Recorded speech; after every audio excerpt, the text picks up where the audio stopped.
City Morning Show. Good morning. It is my distinct pleasure to welcome you to the Sugar City Morning Show. Buenos días, compañeros. Es un gran gusto darles la bienvenida al Sugar City Morning Show y saludarles, claro, donde sea que se encuentren. Estamos transmitiendo en vivo desde Nortevisión Canal 10 aquí en Trial Farm, Orange Road, y nuestra señal se ve desde un punto del país hasta el otro debido a los arreglos que tenemos con las compañías proveedoras de cable. Y también, si es que no tienes cable y vives en la circunvecindad de Orange Rock, entonces simplemente extiendes tus antenas, lo diriges hacia la antena aquí, porque esta antena aquí es lo que transmite la señal para aquellas personas que no tienen cable. También estamos en el internet, compañeros. Estamos en el internet. Simplemente teclas YouTube y bajas el programa para la fecha que quieres ver. Ahí está archivado todo lo que son los programas para los distintos días. Si quieres ver el de la semana pasada, el de ayer, el 12 de enero o cualquier día que sea, simplemente teclas Sugar City Morning Show para la fecha que quieres y voilà, te sale el programa. Compañeros, buenos días, un gran gusto saludarles. Good morning and welcome to the Sugar City Morning Show. It is exactly 3 minutes after 7 o'clock y como siempre vamos a empezar nuestro programa oficialmente, religiosamente, con una oración.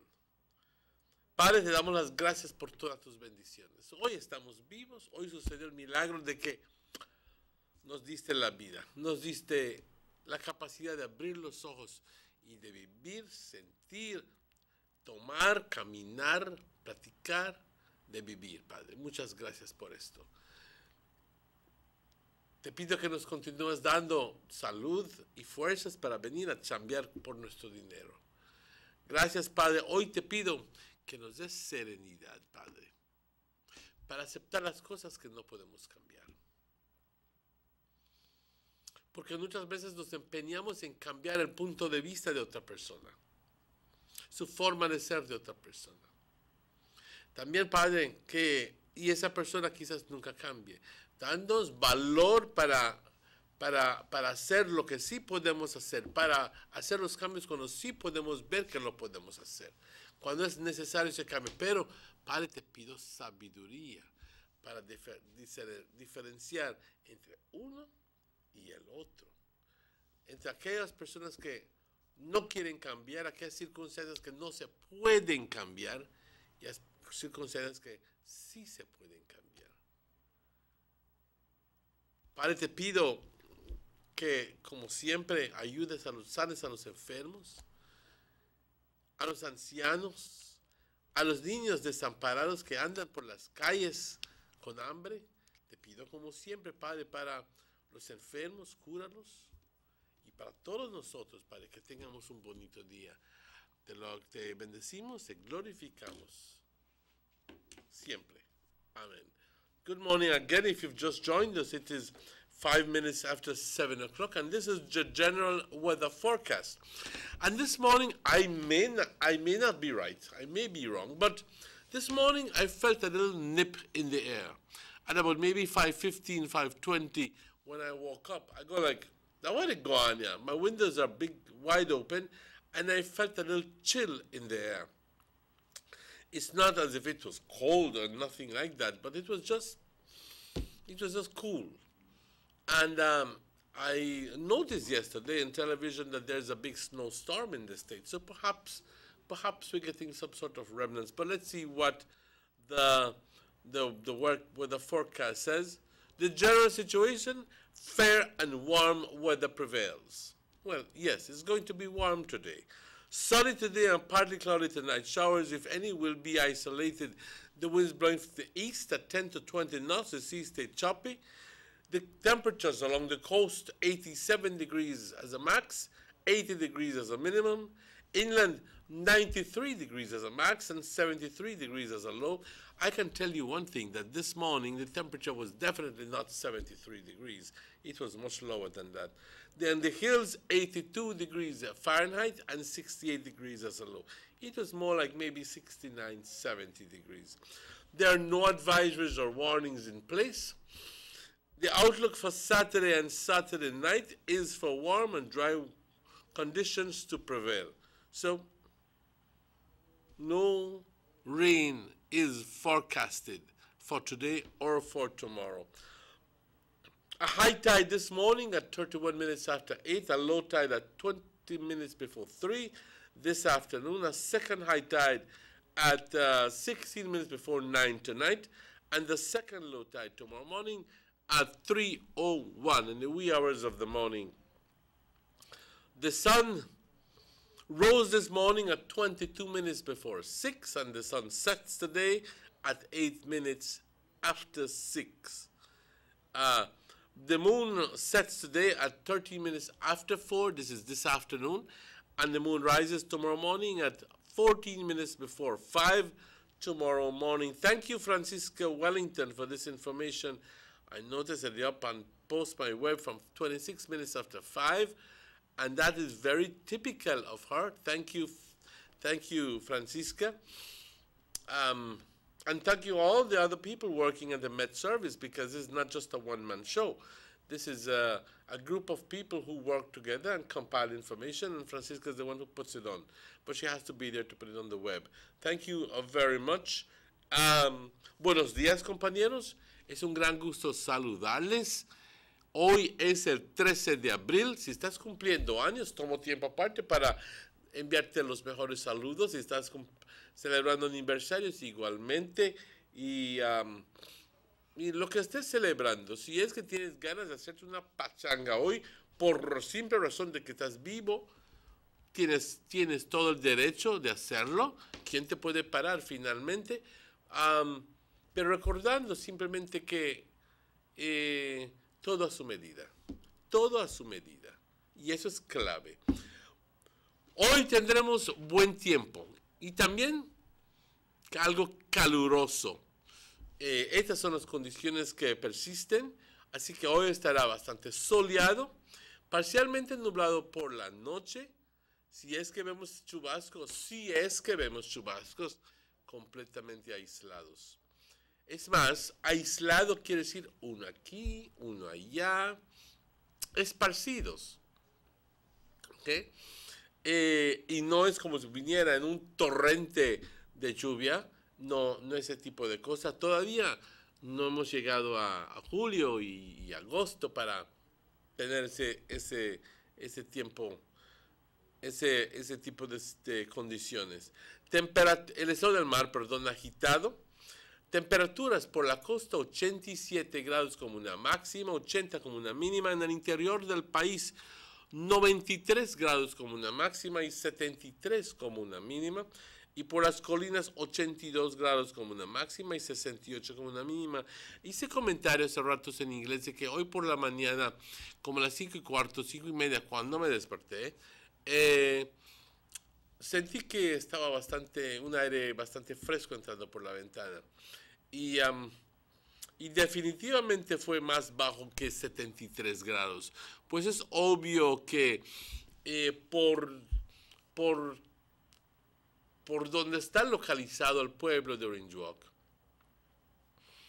y el aire frío tiende a descender porque es más pesado que el aire caliente. Eso es simplemente parte de la naturaleza de un aire frío.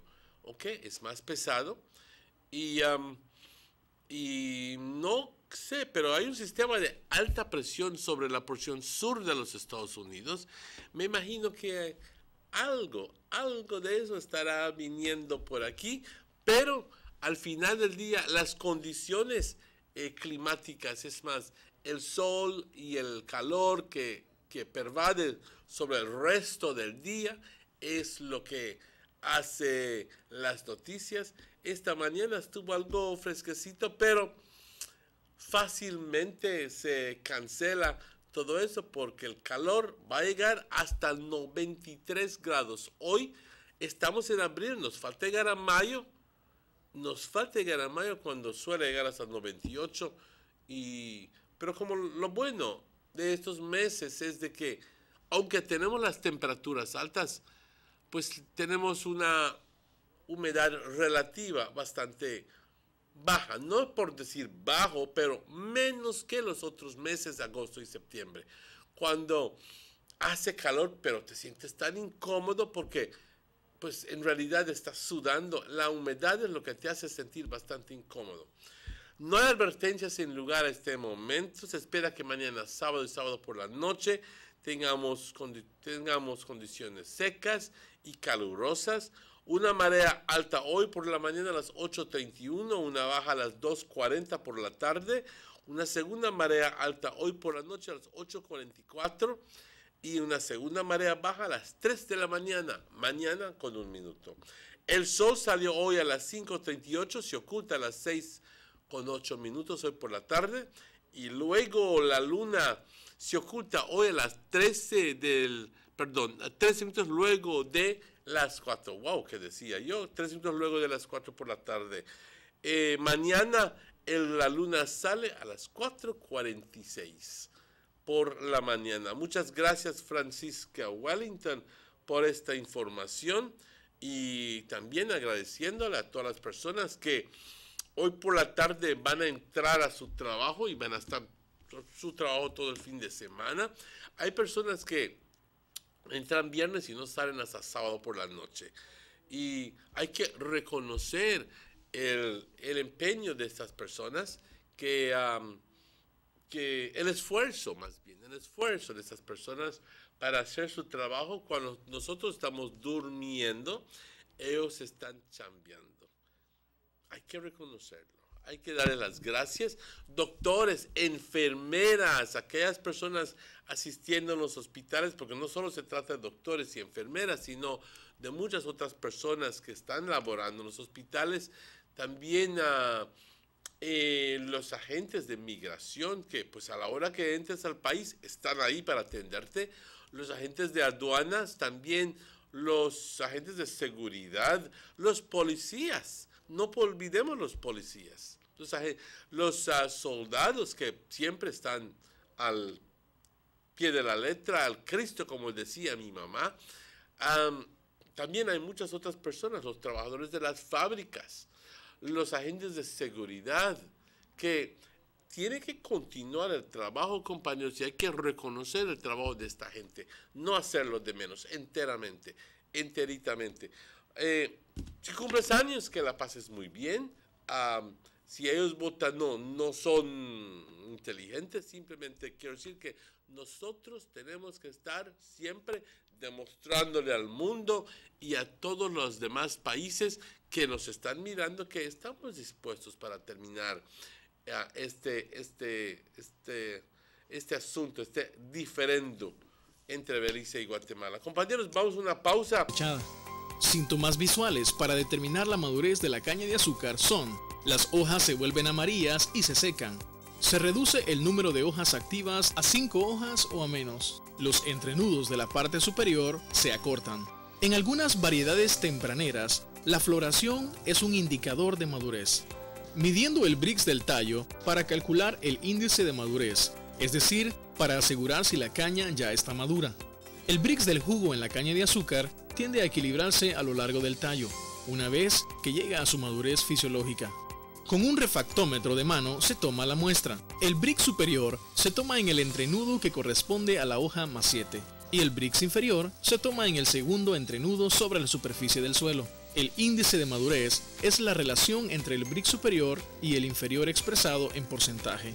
Por ejemplo, si el Brix superior es 18 y el inferior es 20, el resultado expresado en porcentaje sería de 90%. Para que una caña se considere madura, el resultado debe estar entre el 85% y el 100%. Análisis de la caña a nivel de laboratorio. Con este método, es necesario colectar muestras de tallos de caña para extraer el jugo. Luego se analiza en el laboratorio para determinar el pol, pureza y Brix. El POL es el contenido real de sacarosa presente en el jugo y es determinado a través de un polarímetro. La pureza aparente se refiere a la relación entre el POL y el Brix del jugo expresado en porcentaje. Una caña lista para cosechar debe tener valores entre el 81% a 100% de pureza. Entre más cerca al 100%, más azúcar se recupera. Una vez determinada que la caña está madura, se procede a la cosecha. Se recomienda realizar la quema en horas que presente el menor riesgo a quemas accidentales. Sin embargo, la cosecha en verde es lo ideal. El corte de la caña se debe realizar al ras del suelo, para aprovechar los entrenudos inferiores donde se encuentra la mayor concentración de azúcares. De este modo, aumenta la producción y el rendimiento de azúcar por acre. La caña debe acomodarse en bultos para facilitar el alce y minimizar el porcentaje de materia extraña, tierra. El bulto debe ser del tamaño del agarrón de la alzadora para evitar el uso del empujador o piler. El despunte debe hacerse en una altura adecuada para así eliminar los entrenudos superiores inmaduros, al igual para no dejar caña moledera en la punta. La caña debe de estar lo más limpio posible, libre de hojas, raíces o lodo, conocido como materia extraña. La cosecha se puede realizar de tres maneras: cosecha manual, semi-mecanizada o mecanizada. Cosecha manual, corte y alce manual, jarochado. Cosecha semi-mecanizada. Corte manual. Se acomoda en bultos que posteriormente son alzados al camión o tráiler por medio de máquinas alzadoras. Cosecha mecánica. Este ha tomado auge. Es la cosecha utilizando las máquinas cosechadoras. También reduce el costo total de la cosecha. La caña debe ser cosechada y entregada al ingenio lo más pronto posible a partir de la quema. Debe ser a menos de 36 horas para asegurar la mejor calidad. Durante el transporte del cañal al ingenio, se recomienda asegurar bien la carga usando varias fajas o cadenas para evitar la caída de caña durante el transporte. Al momento de registrar su viaje en la caseta, asegúrese de recibir su boleto del oficial encargado para que su producción se registre en el sistema de información de la industria. Estimado cañero o cañera, implementando mejores prácticas en la cosecha y transporte de la caña de azúcar para maximizar la producción de azúcar y de la mejor calidad posible. Este resultará en una industria eficiente, de menor impacto al ambiente y sustentable, asegurando mejores ingresos para todos, y así mejorar la calidad de vida de las familias. Una industria impactando la vida de todos.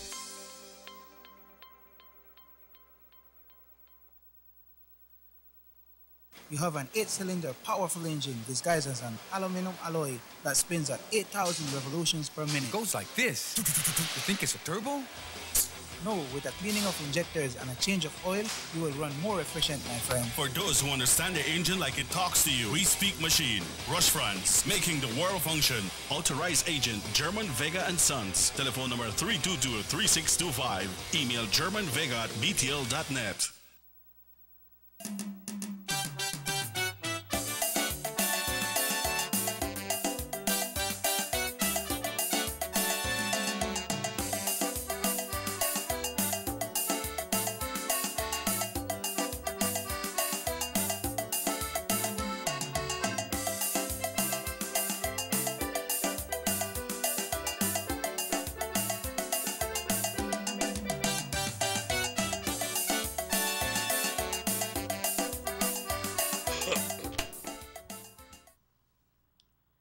Welcome back to the Sugar City Morning Show. Bienvenidos de vuelta, compañeros.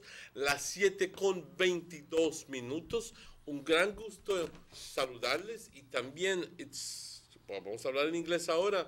It's always a pleasure to say good morning and welcome to my good friend and co-host Robert Checky Usher, the one and only. Checky, how are you doing this morning? Good, my friend. Good, my got friend. an red, white and blue shirt? Yes, yes, but I look down here, but I don't see the civil or the knife.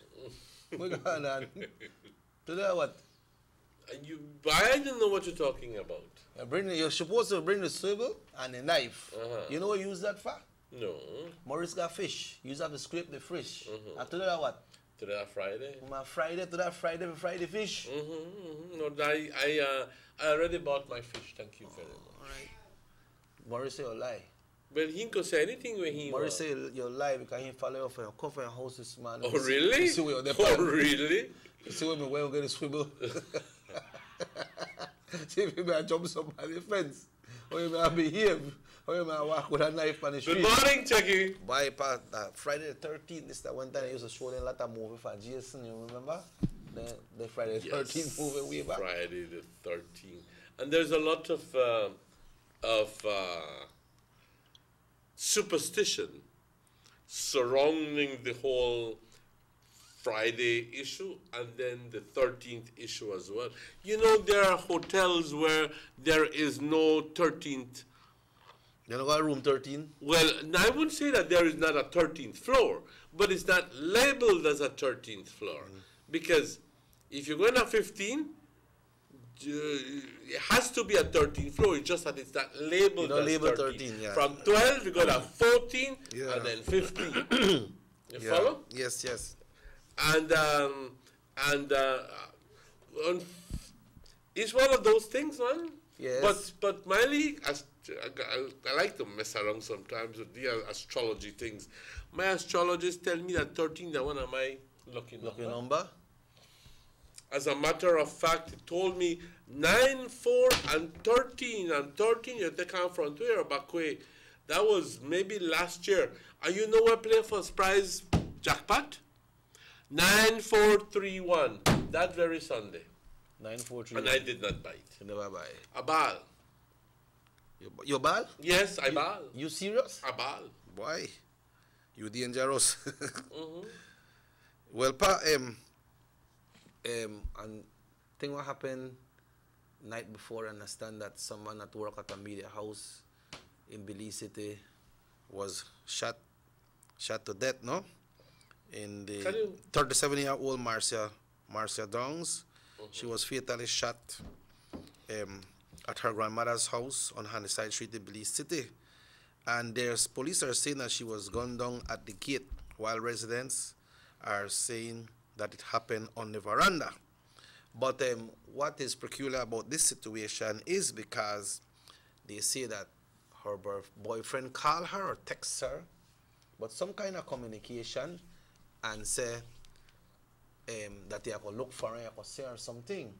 And when she came out, she was shot. And the person ran away. They don't say if they're boyfriend, but her sister is saying that that there was some threat to this girl by some kind of Facebook threat, no? Is it based on jealousy or anything? Why like must that? be something like that? And he said that, Did they fight for man? I don't know. He said the other day on Facebook that they were threatening her at the same time.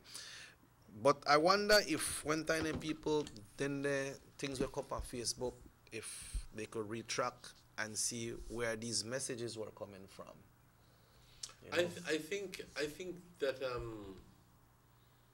unless you have a bogus account, a fake account in Facebook, any posting that you do to anybody's Facebook page indicates which person is doing that. In other words, if I post onto your Jules and Checks, you know, and it will say from Eduardo Martinez. Okay. Eduardo Martinez, arrow to Jules and Checks Usher. Yeah. And unless I then create a bogus account, then that bogus name is going to appear. But I gathered that, and I was watching the case with the questioning, the Senate hearing of Mr. Zuckerberg. Is Zuckerberg? I say it right? Yes. The founder. And he was saying that he was very apologetic for some of the things that happened at Facebook, that there was a leak of information. However, he said one thing very clearly, that certain measures are being implemented in Facebook where it's going to be made more difficult for people to create these bogus accounts.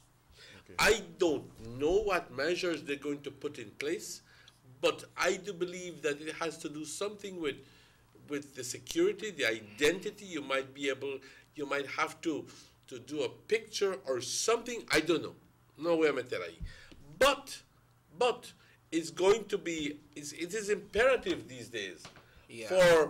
for Facebook to put in more checks and balances, because as it is, anybody could create an account and threaten somebody else, Yeah.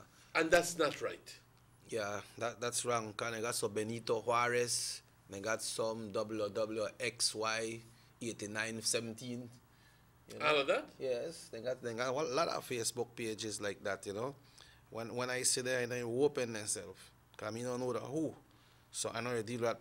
But you know, apart from that, Emmanuel, this young lady was shot to the head and she was killed, and speculation are that her boyfriend might have some questions to answer. I know how Well, far I'm that sure go. of that. You I'm know, sure of that. how far that going. You know, unfortunate how these things are happening, no?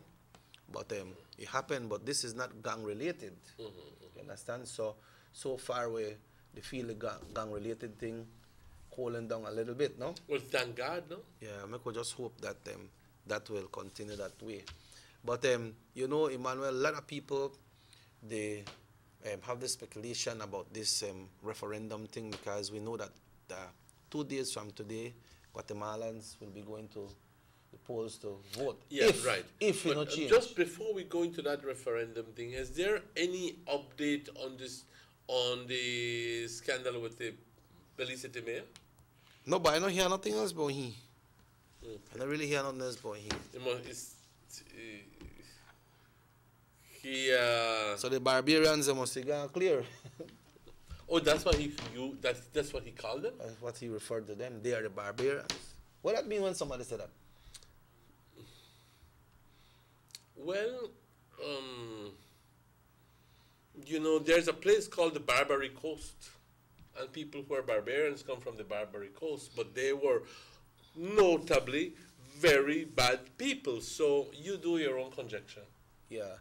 And then there was consultation on the decreasing of the child labor in Belize, because, you know, according to the Minister of Labor, Honorable Hugo Pat, he's saying that especially in the agriculture field, there is lots of young people, child, working in the fields. So they have partnered along with the U.S. Embassy and other agencies to try to see how they can fight this child labor, how they can get rid of it and decrease it. Because we understand What is your opinion here, Chucky, if somebody who is 14 years old, a young man, this is just creating a scenario, very simply creating a scenario. The person is 14 years old and he just not like study. He don't want to go to school. He don't want to go to school. You tell her 1 + 1, he tell you he no know. 14 years old, big and hard. All right? But de pase, pues si no quieres ir a estudiar, te voy a llevar a Cortacaña. Vamos al Cañal. Vamos al Cañal. Machete quieres. Okay? So then get a machete in hand and he worked hard. He cut. Yeah, so he good. He good. 14 years old. Now, what you're telling me is that if he is 14 and not 15 yet, that they can stop the father from taking him to what you call it. Well, that's what they're working on, because what happened is we know that they have a lot of small picnic where go chop cane, because like Hugo Pat, he was saying that you know, when he was growing up and he reached the evening, the pa used to tell him, son, it's not only the books and the papers, you know, you have to learn for labor too. But that was those days all the way back. You understand? So they used to still have to go to the cane field after school. My question is it only the cane fields that are considered labor? Is it No. What about laboring within your house? No, because Suppose they put you for grind for greater coconut. they got a Lee boy right here, so in this area that works at a mechanic shop. That Lee boy to me look like him about 12 years old. Oh, really? And when he go pick up Belize Sister Libera at school, you could see that one mechanic or work at a mechanic shop. And he not go to school. So it's not only in the fields. They have it all different places. And it's happening and it's wrong. Because there are people need to Is it wrong in your eyes? Is it wrong in his eyes? I believe that a child underage cannot decide, could, but shouldn't decide if he or she will get a song education. Because just like when it comes to like pregnancy and so, or child having kids, under 18, they are not well developed to decide if they want to go on a picnic. So I believe the kids there, under the labor laws age, they don't have enough knowledge to decide that they don't want to go to school. Okay. I'm just trying to How be you the think? devil's advocate How you there. think? I agree in general with the whole concept, but you have to consider it in a situation where people, and I guess this is where this applies, where parents are indiscriminately forceful or enforce the position to their kids as saying, tell you what, tienes que ir a chambear, no vayas a la escuela, tienes que ir a chambear, hoy tienes que ir a jalar agua, hoy tienes que ir a cortar caña, hoy tienes que ir a limpiar esto, Tienes que ir a vender. tienes que ir a vender, tienes que ir a hacer el otro. Well, there's nothing wrong. My parents used to tell me that, when my mother in particular tell me when before she went to school, she used to have to go sell. But they still go to school. He still go to school from 6 o'clock. She'd sell, you know, when they were kids and when my grandfather had just recently died, you know. But, and she didn't see anything wrong. And my grandmother, there are situations where the family is forced into that Economic into that situation. economic situation. It's because, you know, they go like, pero si él no me ayuda, ¿quién me va a ayudar? Si el chamaco no va a hacer trabajitos ahí, ¿cómo vamos a comer? Tengo hijitos de 6 y de 8 años. Y ya se fue tu papá y no está Y ya se pagando fue tu país, no mantención. sé dónde diablo se fue, gracias a este individuo. Así que tú tienes que ver la realidad. Y entonces dices, pues ve a Human Services. Ay, Dios, tu aplicación va a quedar ahí muchos meses. Oh, sí, yeah, that's true. So, they're not either some of the positions they don't have a choice because they got some lady they got like 13, 15 picnics, some of them got 8, and the man Christ. go left there. The man go left there, no Christ. maintenance. So they depend on the picnic to try help them to do something. So that one very. So you know that one tricky situation because yes, the developed countries, you know, they'll be able to have a system that says if you are on the age and you're not supposed to, you're supposed to be at school, and if you're not, well then, and there's supposed to be some sort of system in place that helps the family until that person is of age. Right, right. But in here, do we have that system in place? I don't if think we so. do, maybe it's not working at its best. It's not at its best, but people tell you straight up, si él no trabaja, la familia no come. Y no estamos hablando de situaciones cuando el papá está ahí, estamos hablando cuando el papá no está y tiene que ser el chamaco que trabaja, que corta la leña, que hace todo, trae el dinero para que la familia. No lo estoy defendiendo, compañeros. Simplemente estoy poniendo la situación abiertamente de que hay casos cuando verdaderamente los papás les exigen indebidamente a los niños, a sus hijos, para ir a trabajar y los trabajan como si fueran esclavos. Y entonces la otra situación es cuando el extremo del otro lado es cuando, pues, forzadamente los hijos lo tienen que hacer. Yeah, that's true. Yeah, but you have to look for the two sides, like what you say. You just can't say, okay. Se tiene que hacer un análisis Yeah. de ello. Yeah, but we will encourage all parents to try to have their kids get a good education. You know, but Y otra cosa es, perdóname, pero si es que no tienes para crecer tus hijos, no los tengas. Yeah. Es más, ya tienes 3, 4, confórmate con eso. take care of yourself. Hay que ser sensato. Hay que ser sensato es la simple realidad. Yeah, that is true, pa, that is true. Because if you have picnic here and there, and then you don't have 2 or 3, you can't really take care of them. If you can't raise 2 and 3, find it difficult, why buy make more? Yeah, that's true. That is true. That's why you see some of these problems occurred in some areas in this country where they have young picnic they come up, and the parents not send them to school, they just send them go buy, and then when you look, they got some big gang man who say, "Buy where they go, you want to make one change or what? You know, come this side, man, come this side, come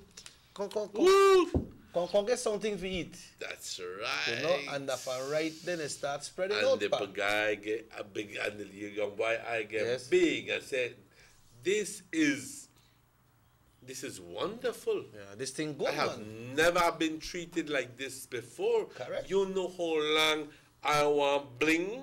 You know how long I want eat good. You know how long I want dress good. You know how long I want to do all the things that I see other people do, but because I don't have the money, I don't do it. You know how long I want a bike. Exactly. But then afterwards, when you say this is where the bigger problem come in, because we fall prey Yes, to all correct. of these advances of these people, and not realizing that many times, well, we're being used without you realize. without you realize it. And then sometime when that happen now, then I go home and carry my fried chicken for their ma or their pa or their sister or their auntie who's what they mind there. I say, "Thank you, Millie boy," but there are some of them I never ask them where they get it from. Well, look, they call it a new bike. Well, look, they got a new tennis. And it goes further. Yeah. And they go, the grandmother will say, "Miley boy good, you know. Oh, when he work, he bring fried chicken for me, and he no problem. He take care of me." He doesn't know.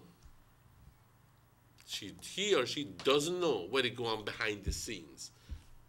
Pobre abuela. You know, she's not lying as far as she's concerned. This is what she sees. Yeah, but if they leave picnic with them in a school, they never may had that time to go out there and go hang out. Well, I know some kids who even at school they hang out, but they don't do well in school. Yeah, but you see, Manuel, that's why you mentioned this human services thing, and then people they come aboard, like when time things don't happen, man. I think that people supposed to set out a platform or work and say, okay, make we deal with this. Make we try say they and picnic when they go to school, why they not go to school. You know, I will just, and I'm thinking aloud here again. Was there a situation during the course of the week where some human services officer was alleged to have been trying to induce this woman to sleep with him or something like that? But I never hear about that one, pa. I really never hear about that one. Forcing her into a situation, I'm not going to mention names, and if you don't recall, well, I don't recall much of it either. I guess it was between slumber that I listened to the news. But then things they happen because I know one place where we usually go stay when we go to the city, go work. We stay at one hotel, and then one of the attendant, you know, him in the talk, sit down and talk because you know how you go sometimes, just sit down and chat with people. And she was telling me, I asked her how things they go right there. So, and then he tell me, he said, "Your boss at the minister lands at you?" I tell her, "Yes, why?" He said, "Because I want to try to get piece of land, man."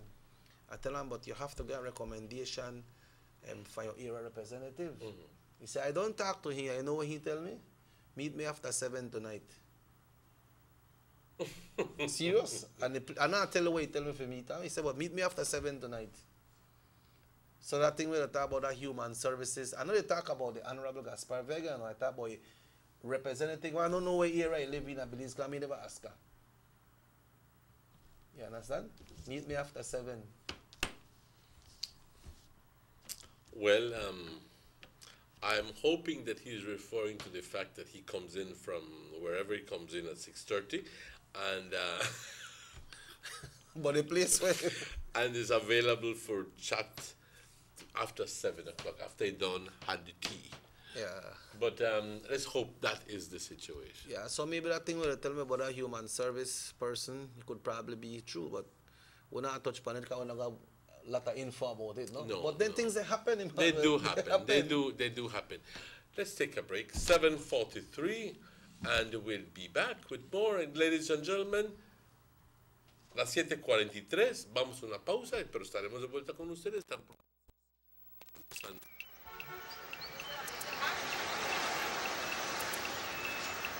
Everyone needs a getaway. Why not make it in your own backyard? Learn the history of your old capital.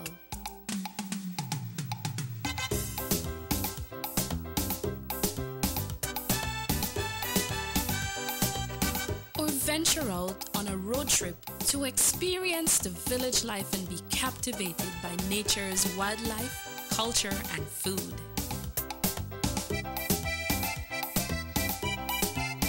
Belize, where you can discover how to be a Belizean traveler.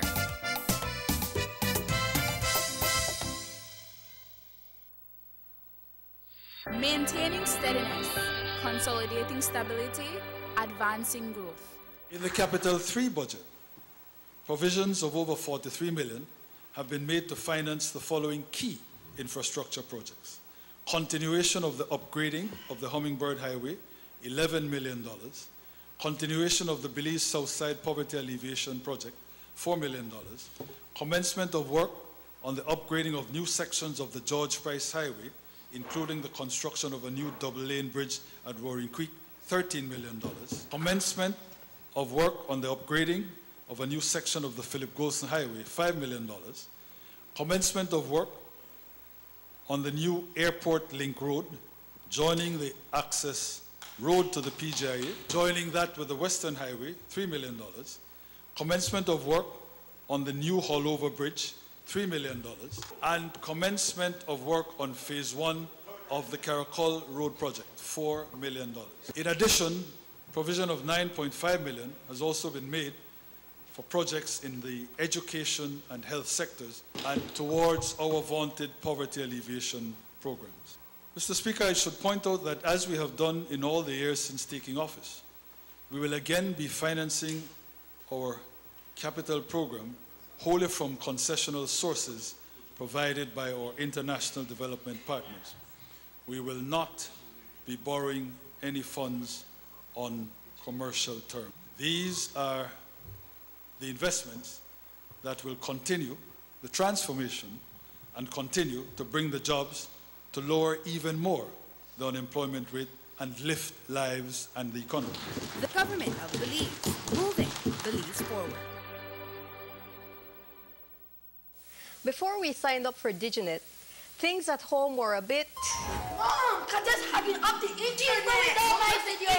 Who said fix it, fix it? Chaotic when it came to the internet.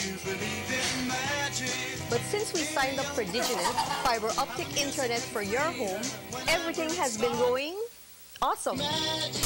Everyone can be online at the same time, consistent and reliable speeds, no more fighting for internet. It's a mother's dream. It's so affordable. I got a 20 megabyte plan for only $169 monthly. Plus, it comes bundled with a free postpaid plan and free home phone service. We're saving over $200 monthly. It's an unbelievable deal. Perfect for families. Trust me. Visit your nearest BTL office and ask about DigiNet today.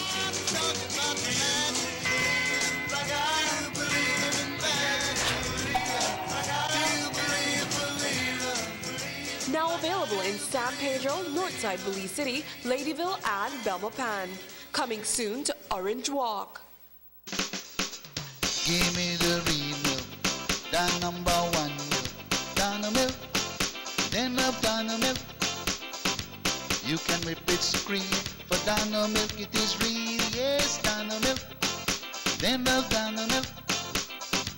All over Cayo and in San Pedro, Dano milk, then of Dano milk. Dano milk in the morning, Dano milk in the evening, Dano milk. Give me Dano milk. Up north in Corozal, supermarket and them all. Dano milk, then of Dano milk. All over this line and in Belmopan, yes, Dano milk. Give me Dano milk. say in Dangriga, down south in PG. Dano Milk, then love Dano Milk. You can hear this talk, cause it's in Orange Walk. Yeah, Dano Milk, I love Dano Milk. Dano Milk powder, probably the best milk powder in the world. Dano. The San Ignacio-Santa Elena Bypass project is now complete. The transformation began in 2012, and now residents of the Twin Towns and visitors alike are enjoying the end result. Works include the full pavement of Lamalus Boulevard, along with 2 miles of sidewalks and drainage, LED lighting, and a roundabout at the entrance of Santa Elena.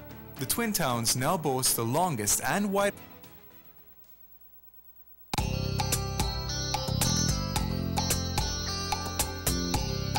Everyone needs a getaway. Why not do it in your own country?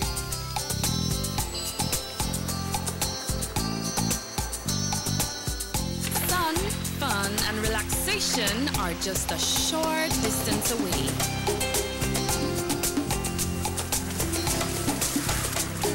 Have a taste of barefoot living, or enjoy the sounds and taste of an authentic Garifuna village.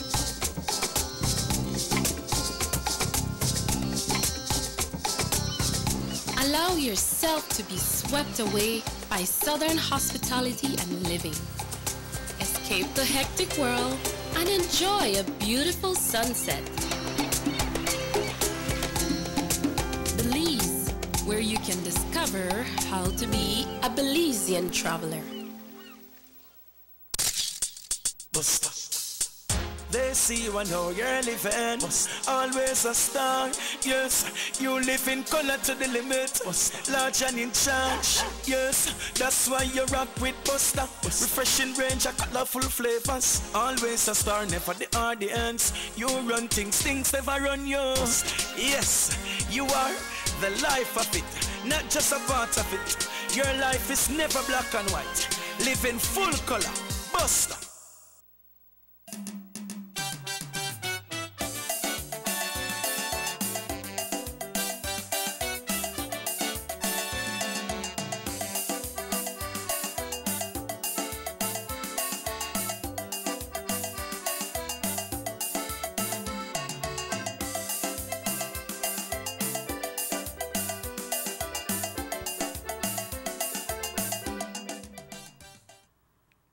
Welcome back to the Sugar City Morning Show. It's exactly 9 minutes before 8 o'clock.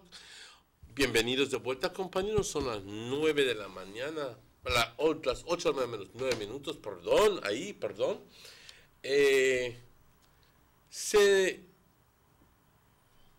Hemos llegado a saber, vamos a ponerlo de esta forma, hemos llegado a saber que de algo, una cierta información que en realidad no me hace sentir nada bien. Y eso se trata acerca de ciertos cambios de personal en el Hospital Northern Regional. De lo que hemos llegado a saber. Y simplemente son pláticas de que ha habido un cambio en personal, o que debes estar muy pendiente el cambio, que las personas hasta ya recibieron sus cartas de traslado. Y de lo que entiendo son no solo 2 o 3 personas, pero son como 10 personas. No sé la cantidad exacta. Pero una de las personas que fue afectado, y tengo referencias de 2 personas claras, es que el doctor Osorio, Jair, lo han trasladado a San Pedro. Ahora, San Pedro no tiene un hospital. Tiene una clínica, ¿no? ¿Por qué mandar un buen doctor como Jair Osorio a un lugar? Perdóname, sanpedranos, perdónenme, pero ustedes estarán alegres, pero nosotros aquí queremos la presencia del doctor Jair Osorio. Y ha sido el jefe del equipo médico aquí en Orange Walk por muchos años y ha estado trabajando muy bien. Así que yo no veo el sentido. Ahora, yo entiendo, Chequi, yo entiendo el elemento de traslados, de que después de un rato tienes, porque trabajas con el gobierno, te tienen que trasladar. Yo lo entiendo, pero por el amor de Dios, entiendo que hay ciertas personas que han estado recién llegaron y que también los están trasladando. The thing is that Dr. Osorio is from Orange Walk and he's familiar with the people here in Orange Walk. Thank you very much for that declaration. You bring somebody right there so that is not familiar with the people, then they tend to start to act bad with people and they kind of don't know people. But the next thing to Emmanuel, that we have heard other things coming out from different hospitals over the country, other things like people get bad treatment, people die carelessly, but you know, here nothing like that. They come out from Orange Walk, so why move somebody like that when the work is going well? I mean, if there was, say, all right, something is happening at PG or Stan Creek, and we need a good administrator, and we figure this person could do it, then we transfer this person to them because we figure he has the capacity and expertise to do it. No, I was not going to broach the topic, but I think that it is very important for the general public to know this information and to take a stand, because at the end of the day, we are like and love Dr. Jair Osorio and as well as the other people. No, I'm not telling you, ladies and gentlemen, like I said, that transfers are not in order. Yeah, it's not wrong. It's not wrong to transfer. You know what I mean? Because once you work in the public service, you are transferable.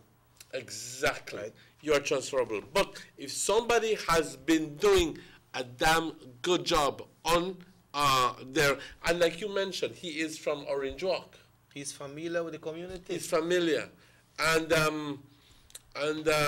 even somebody like the pharmacist, one of the pharmacists is being transferred. No, these persons live in Orange Walk. Why transfer them to another area where they will have to incur expenses in traveling and renting and so forth, and unless government is going to give them some sort of stipend for housing and accommodation, you're easily telling that person, I don't want you anymore. Sorry, that's the way I see it. But with the expertise that Mr. Osorio has, I don't know how you use it in a clinic. Because like you rightly said, San Pedro don't have a hospital, doesn't have a clinic. You need people like that in a big administration. Like I said, if there was if the transfer would have been, say, to a position where you know that he's being prepared for an even bigger position, where he is being, it shows clearly that there is confidence in the man, where they're saying, okay, Mr. Dr. Osorio, I know you could do this, so we're transferring you to this because I know that, you know, you're stagnant in Orange Walk. But don't make it look like a demotion. To San Pedro, don't let it look like a demotion, man. The man is a hell of a good doctor. I don't know who, at the end of the day, is doing all of these transfers. I don't know if it comes from the regional manager or the ministry. Ministry, but there must be somebody who is behind all of this. Who is the regional manager for the North? Boy, I know. Wasn't there some sort of contention some time ago about some Coast Guard who was appointed? Oh yes, but he never get through. But isn't that his wife who became the minister as well? I mean, the regional manager. Yeah.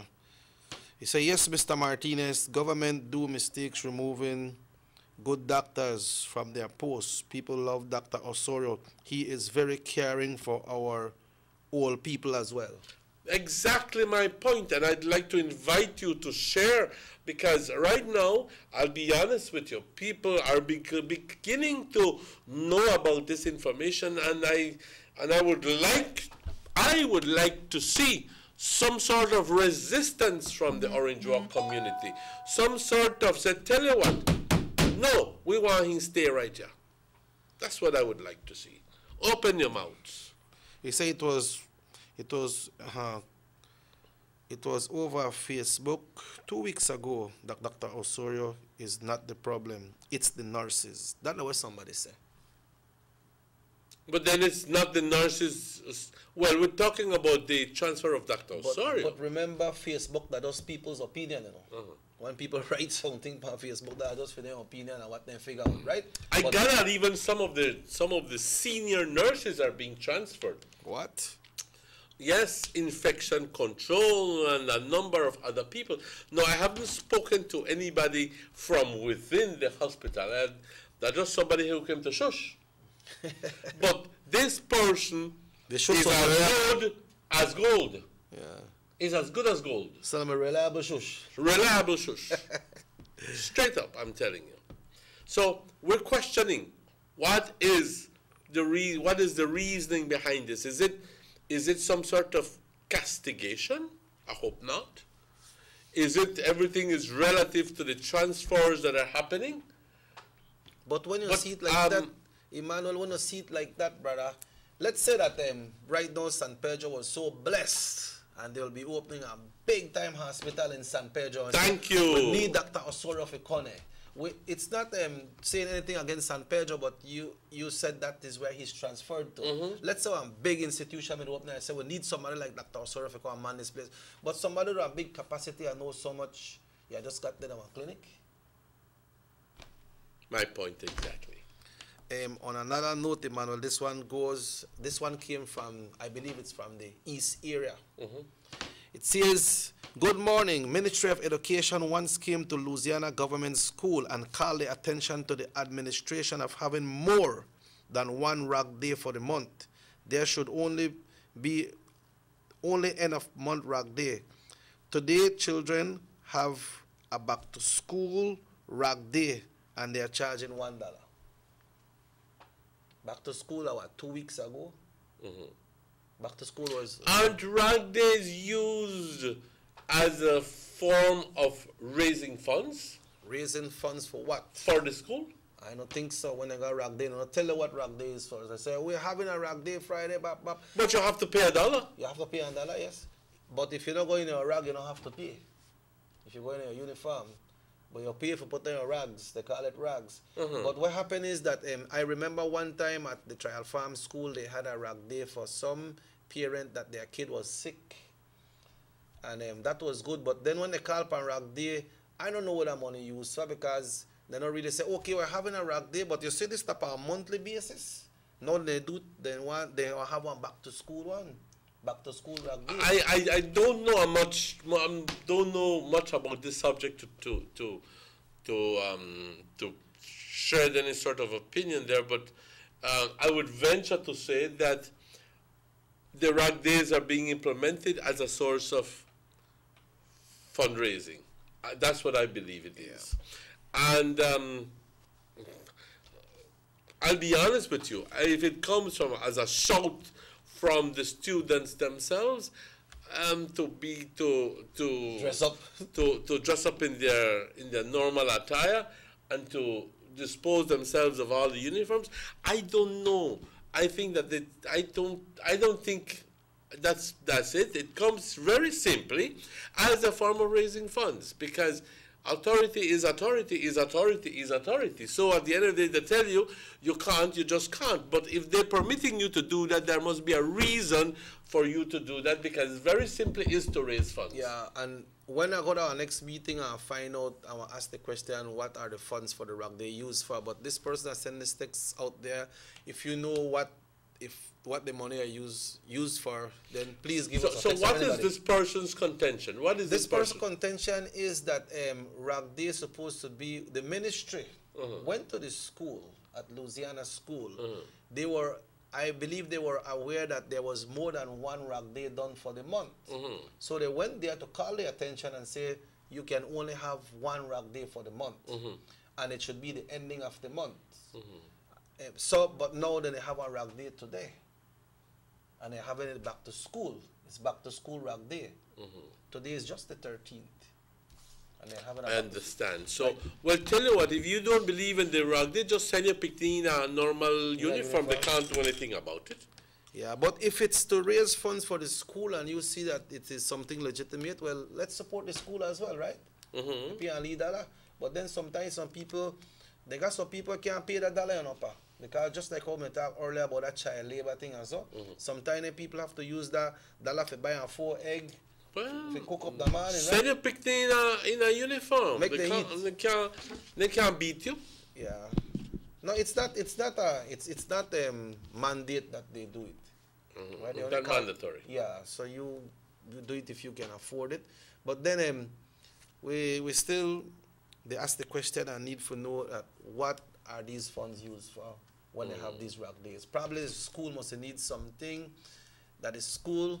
But I have a little information about it from the same Louisiana school, Emmanuel, but I don't really want to touch it. I get it for the horse's mouth, but I don't really want to touch it because the person not too reliable that told me about it. So I don't really want to touch that. But unless somebody come up with it and they tell me about it, then I will touch it.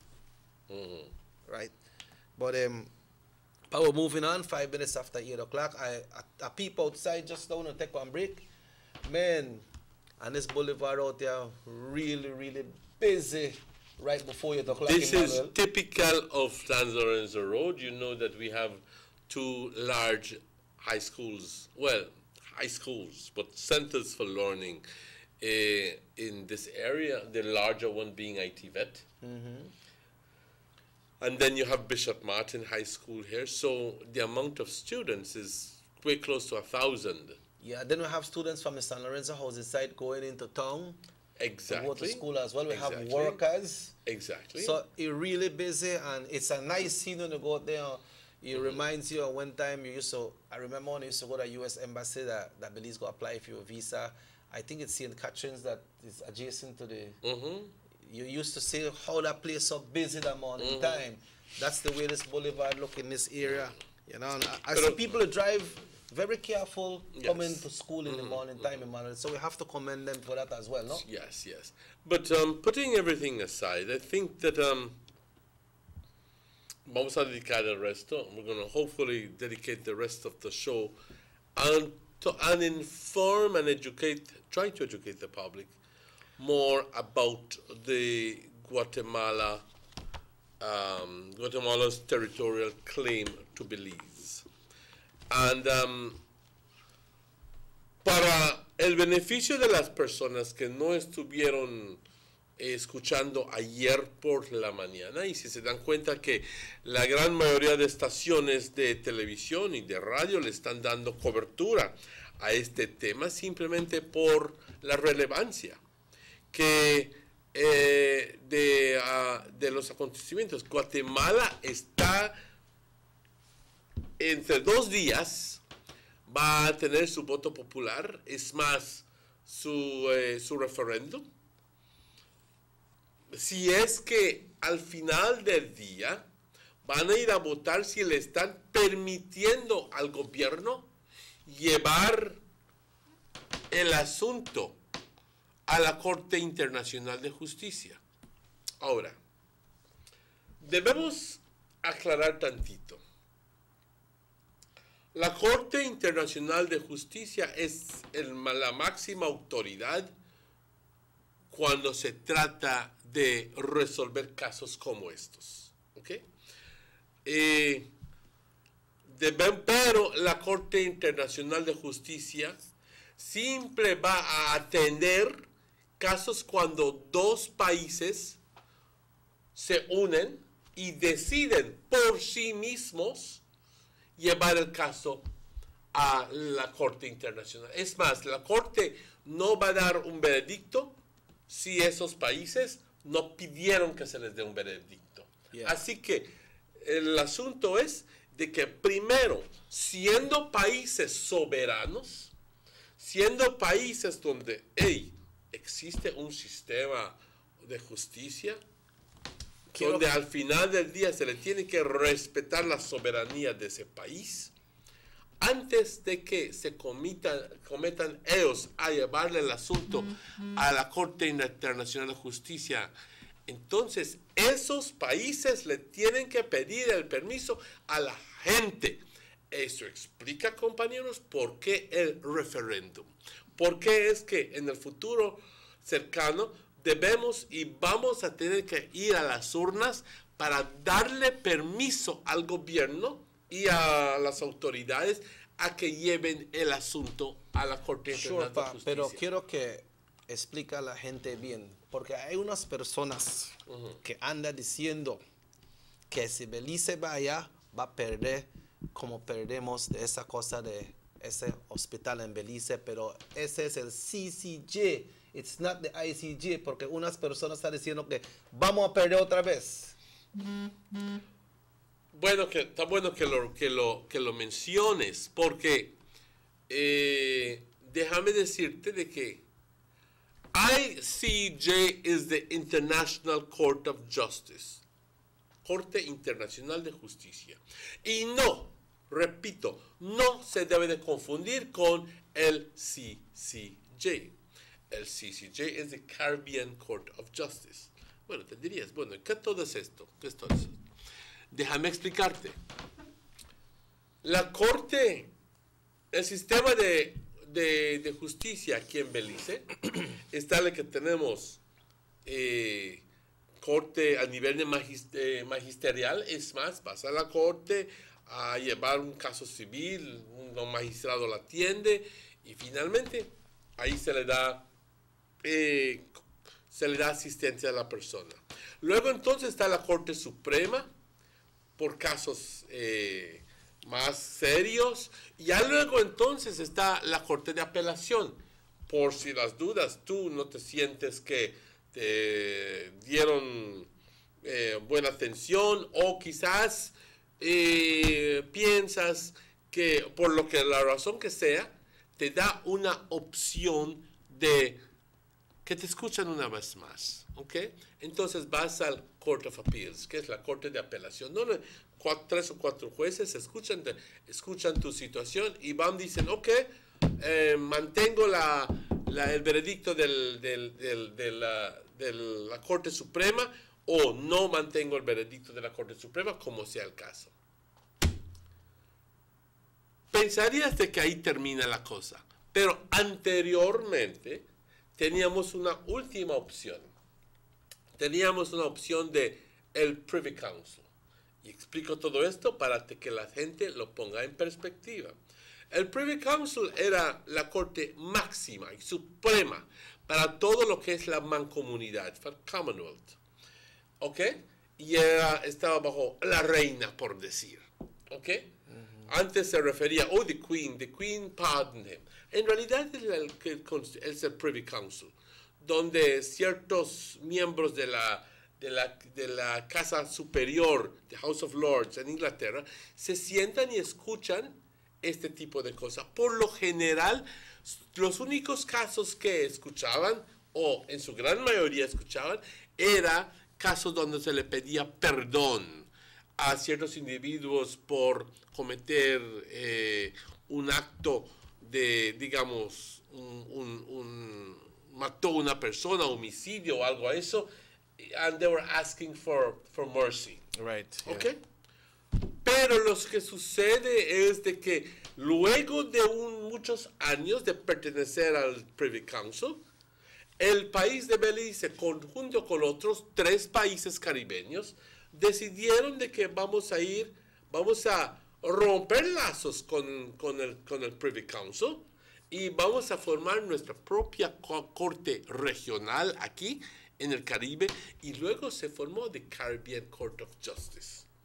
No tiene nada que ver este Caribbean Court of Justice con el ICJ, donde vamos a ir nosotros. Right. No tiene que ver nada uno con el otro. Lo repito, no tiene que ver nada el CCJ con el ICJ. Y no confundan los casos, por favor. Nosotros no hemos ido al ICJ anteriormente. Gracias a Dios, no hemos tenido la oportunidad de ir ahí. Porque en realidad el ICJ es parte, la porción jurídica de las Naciones Unidas. Las Naciones Unidas siendo la organización donde se representan casi 150 países, y entonces esto está bajo la sombría, por decir, de las Naciones Unidas, donde países que tienen pleititos entre ellos mismos pueden llevar, y por lo general se trata de fronteras y ese tipo de cosas, ¿ok? Donde tiene que haber una corte donde que pueda dar un veredicto que sea justo basado en ley internacional, ¿ok? Esa es la Corte Internacional de Justicia, como digo, está bajo las Naciones Unidas, ¿ok? Esta Corte Internacional de Justicia está en The Hague, ¿ok? En the Netherlands, ¿ok? En Holanda.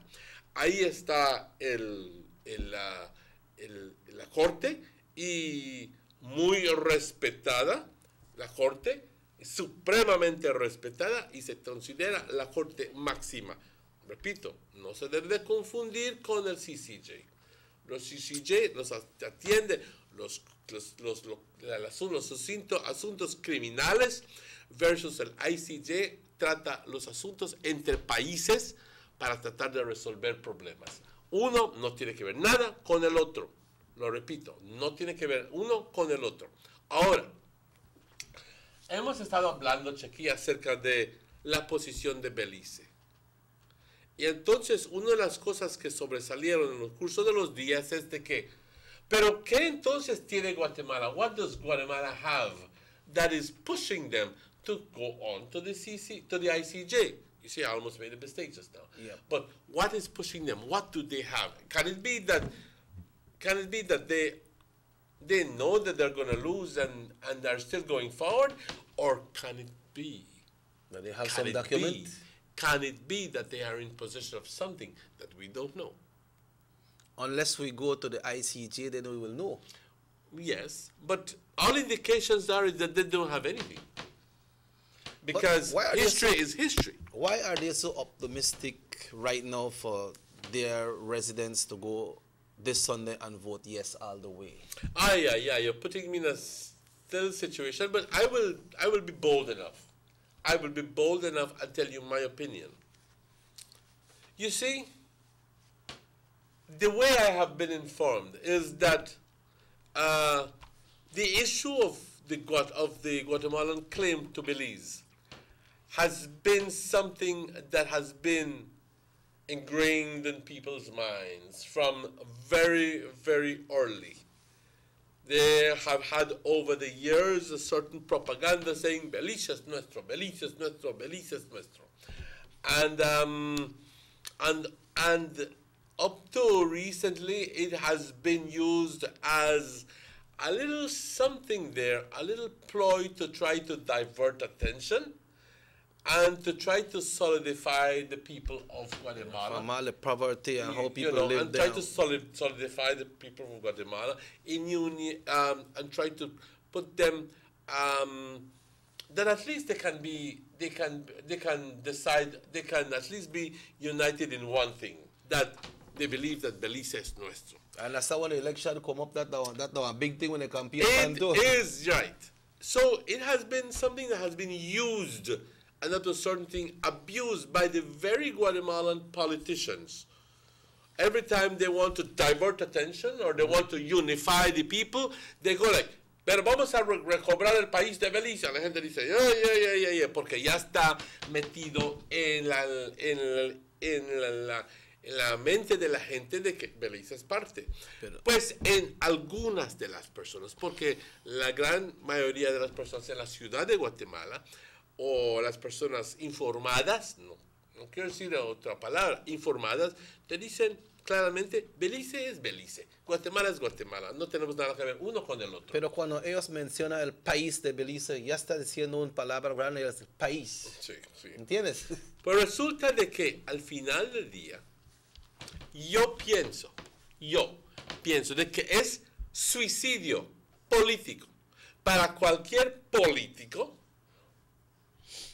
declarar de que ellos ya no están siguiendo la posición de Guatemala y que están cancelando su posición de que Belice es parte de Belice es de ellos. That would be political suicide. That would be suicide. They would run the risk of being killed themselves and their families if they ever make that proclamation. So they continue on with the whole story, propagating it, and now they're being presented with an opportunity to say yes. To do something about it without they having to say it. In other words, they would say, tell you what. So they got themselves in a position right now. They're buying in a position because remember what happened to Serrano? Remember they are the very ones that were using it conveniently, so they're getting a dose of their own medicine up to a certain point. Right.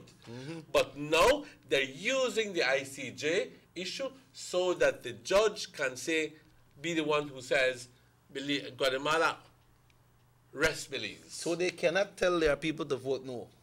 They cannot tell their people to vote no. Thank you very much, Shakir. They read between the lines. Así que a ellos les conviene ir a la Corte Internacional de Justicia para que entonces la gente vaya a votar sí, que lo llevemos el caso, para que ellos entonces se liberen de la culpabilidad. ¿Me entiendes? I guess when they don't go vote, people Esa vote. es mi opinión, compañeros, mi humilde opinión, pero escasamente cuando me da y escasamente estoy mal. I think when they go on Sunday and the majority of people vote yes, they say, well, ya nos hicimos. Porque en realidad este libro que le pertenecía a mi hermano, es la opinión legal de el caso. Ya lo he leído, compañeros, ya lo he leído 2 veces. Y como está escrito en una forma bastante legal, y porque no soy abogado, pues uno tiende a tener que leerlo de nuevo para poder entender los nuances, las cositas ahí dentro. Y te dice claramente, compañeros, claramente, de que Guatemala no tiene ningún caso para presentar substancial para presentar a la Corte Internacional. Y voy, con su permiso de ustedes, rápidamente a entrar a ello. Guatemala's case, aquí lo tengo, okay, que dice, in summary, Guatemala's position involves the following assertions. 1. The area of Belize was originally included within the domains of Spain. 2.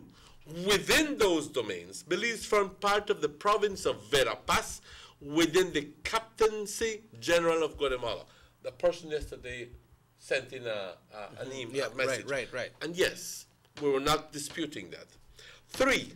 During that period, extending until the acquisition of independence in 1821 by the United Provinces of Central America, which, by the way, included Guatemala, the only rights that Britain acquired in the area were those granted by the Anglo-Spanish treaties of 1783 and 1786. Well, we know that when we went to school, we were taught that the British got rights from Spain saying, oh, you can cut up to the Belize River. And then after that, oh, you can cut up to the Seboon River. And so forth. He says those rights were limited to the area north of the Seboon River and were restricted in their scope. 4. Upon the acquisition of independence, the United Provinces of Central America and subsequently Guatemala succeeded to the sovereignty of Spain by operation of the principle of uti possidetis juris. That is the principle. It's subject to the treaty rights of Britain. 5. The limitations in the treaties precluded Britain from acquiring sovereignty over any part of Belize. Repeat, The limitations in the treaties precluded Britain from acquiring sovereignty over any part of Belize. 6. Therefore, the 1859 convention between Britain and Guatemala operated as a cession of territory from Guatemala to Britain and not as a treaty establishing a boundary between the two countries. Lo voy a explicar en español. 7. The 1859 convention contains a provision, which is Article 7, for the construction of a cart road from Guatemala City to the nearest point on the Guatemalan coast, to which Britain was required to contribute. 8. Britain's non-performance of its obligations under this article entitled Guatemala unilaterally to terminate this convention. 9. Guatemala has done so. The treaty is at an end, and as a result, the cession of the territory of Belize is no longer operative, and it has reverted to Guatemala. That is what we believe is Guatemala's position. Ellos piensan simplemente de que el área le pertenecía a España cuando el Papa dijo todo el terreno, toda propiedad, todo terreno, todo all land, todo territorio al oeste de cierto punto le pertenece a España y todo al este le pertenece a Portugal. Vamos a tomar una llamada. Good morning, Sugar City Morning Show. Morning, am I on the show? Yes, you are. Go ahead, you're on the show, sir. Go ahead. Okay, I just want to make a comment and derail from your current program this morning. Go ahead, sir. Okay, so I was viewing a Senate sitting where Honorable Godwin House was submitting to the Senate a number of measures to improve the speed and quality of service in the Immigration Department. As you're aware, the Immigration Department is under a lot of pressure, and the speed and service to the Belizean people is frustrating. It's very slow, close to stop. So on this premise, Senator House was introducing to the Senate measures to speed up and improve the quality of service to the people, because they know it is slow. They are very aware. And I was hard to see Senator Eamon Courtney jump up and attempted to bully Senator Housen by saying, wait, you can't introduce no measures for change nothing because we have not finished our recommendation and the Senate is still going through an investigation and we have not concluded that, and we do not approve of your making any measures to the Immigration Department. He disapproved. And his disapproval, according to him, was in the best interest of the Belizean people because this, because that. According to him? Well, according to him. Well, let me tell Senator Courtney what the best interest of the Belize people really is. One, I don't believe his agenda is in the best interest of the Belizean people. I think his agenda is to frustrate and to irritate the Belizean public against the government. Thank you. Two, I wanted to tell Senator Courtney that if he is really interested in the best interest of the Belizean people, let him make the first step by returning the $3.34 million back to the Belizean people. Then I will start to believe him. Okay. That would be a good move on his part. And I applaud Senator House for understanding that good governance means efficiency and expediency and the best quality service to the Belizean people, which is currently not happening at the Immigration Department, and he's trying his damn best to see that this improves. One. Two, I was asked to hear on a talk show the Honorable Michael Finnegan making comments to the effect that a lot of people come to him to help them to speed up on to get them their leases or whatever in the lands department. And he went as far as to say that he's a senior minister, and he started to tell them that he can't speed that up, he can't do nothing for them. Now, I want to tell Mr. Finnegan that he's the Minister of Government and that it is his responsibility to serve in the best possible way the Belizean people. I am disappointed to hear that he's saying as a senior minister he can't do nothing. I think a lot can be done, and he has to focus, because it is my view that it is in the best interest of the People's United Party to see that the Lands Department is dragging its feet, frustrating the Belizean people, and it is my view that the City Council election, the results against 8 to 9 ministers living in Belize City, is a consequence of the Belizean frustration for the many things like immigration and the land frustration. The people are frustrated. The Belize City people are still not PUP. They voted in protest and they want things to improve. So I just want to tell Senator Hulse, kudos, he's doing the right thing. It doesn't matter what the PUP say, his job is to improve the quality of service to the Belizean people. That's why he's a minister. And to Mr. Finnegan, he has to do the job. He has to focus and remember that his job is to improve, be efficient and expedient with service to the Belizean people. He has to retain that focus, and we have to fix this problem.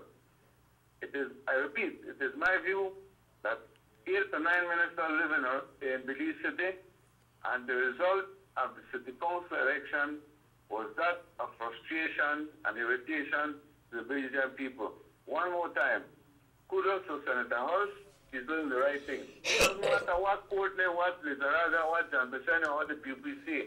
His job is to expedite and be efficient while serving the Belize people. That's his number one job. I want Honorable Finnegan to remember that, not lose focus. His job as a minister is no matter what, who PUP they expect or which one they say. His job is to expedite and be efficient with quality service to Belizean people. Not lose focus, because we've got a lot of work to do. The result of the Belize City Council election is just a protest, not the end of the world. So, thank you very much. Thank you too, sir. Thank you too. Very key points this caller mentioned. Very key points. One, first of all, let me just say that I did not hear Mr. Finnegan say that. If I would have heard it, I would have equally been disappointed if I would have heard it.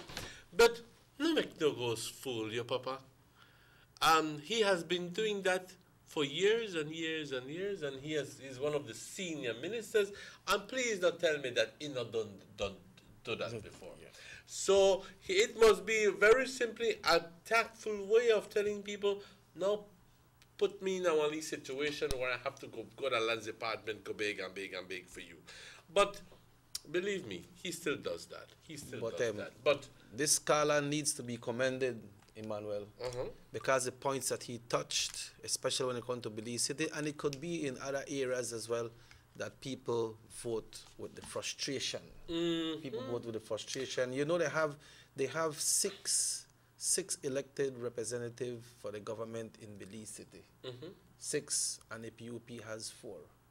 And then the PUP still came out and won the city council election. That is by a narrow margin in some areas, mind you. By a very narrow margin in some areas, but nonetheless, they won.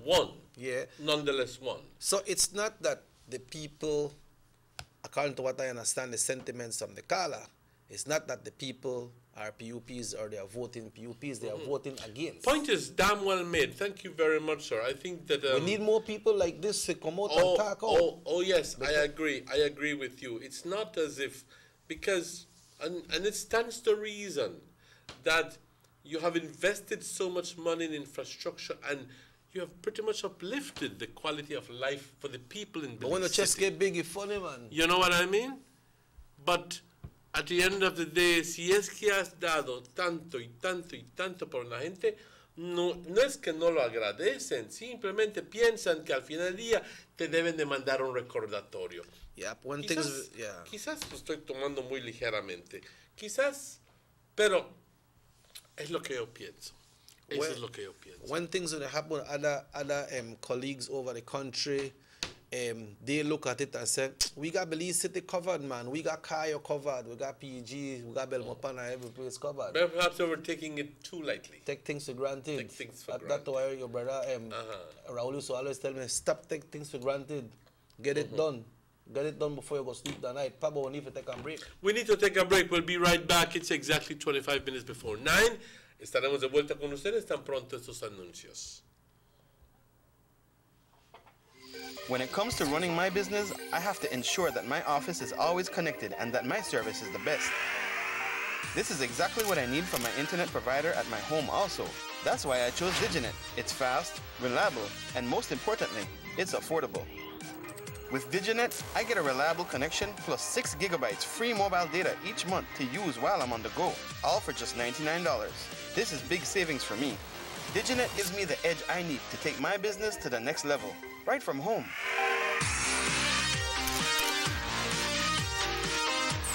Visit your nearest BTL office to find out more about Diginet and how you can save, just like me.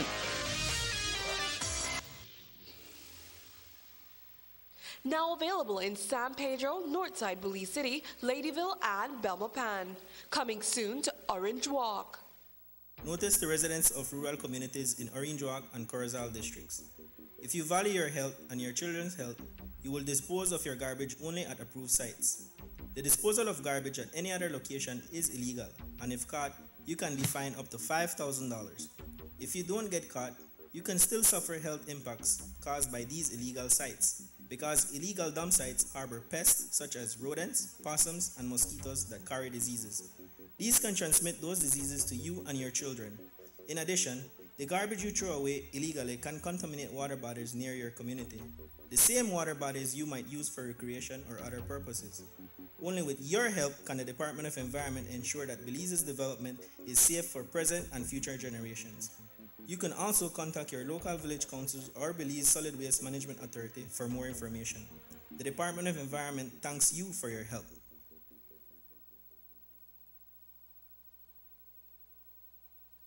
Maintaining steadiness, consolidating stability, advancing growth. Our priorities for the budget, fiscal year 2018-2019, are to continue to provide resources for investments in physical infrastructure, mainly roads and bridges, for education and health, for poverty alleviation, and for citizen security and defense. Mr. Speaker, I repeat, we grasp the nettle with both hands. We rise to meet the challenges, and we will overcome them. This year's budget is structured accordingly, and there therefore can and will be no retreat from our signature pro-poor policies.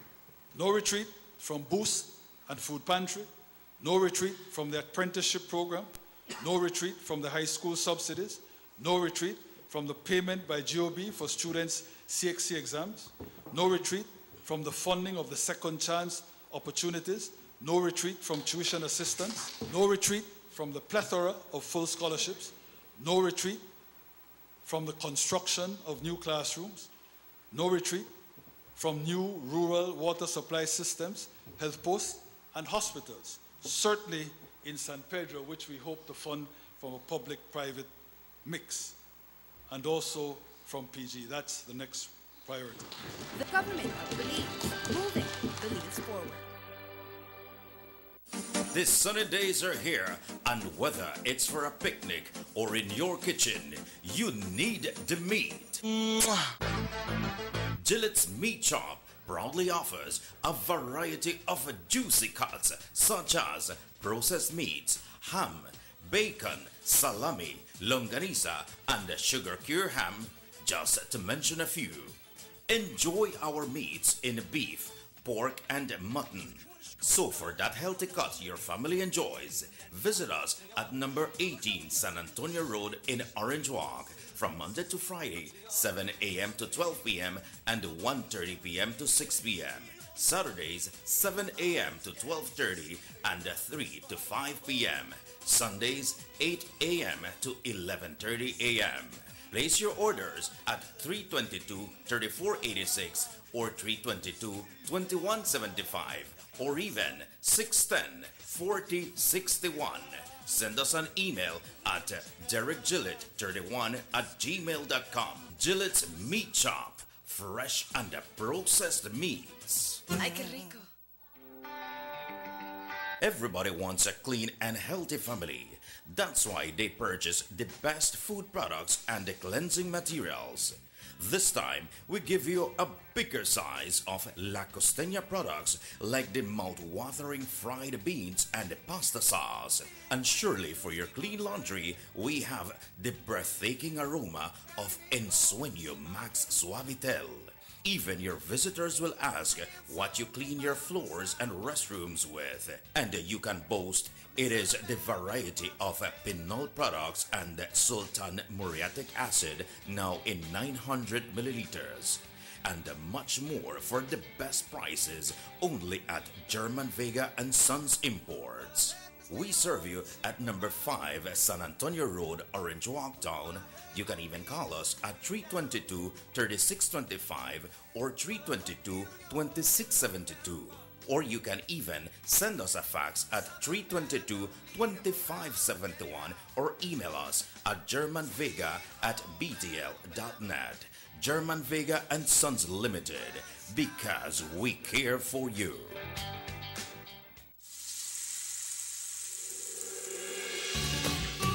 Why go anywhere else on vacation when an unforgettable experience awaits you right here in your own backyard? Explore southern Belize, home to the Cacao Trail, the historically rich Maya, and our illustrious southern heritage. Satisfy your sweet tooth with a cacao tour, relax by the river, or enjoy a basket weaving demonstration.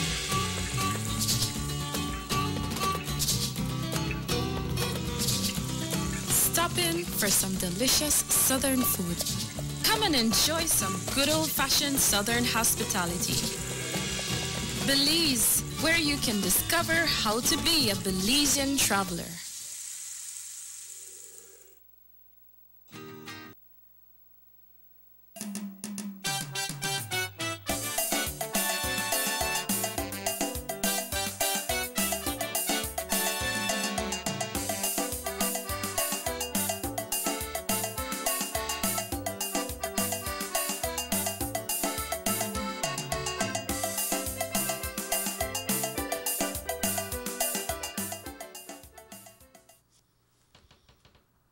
Welcome back to the Sugar City Morning Show. It's 17 minutes before 9 o'clock.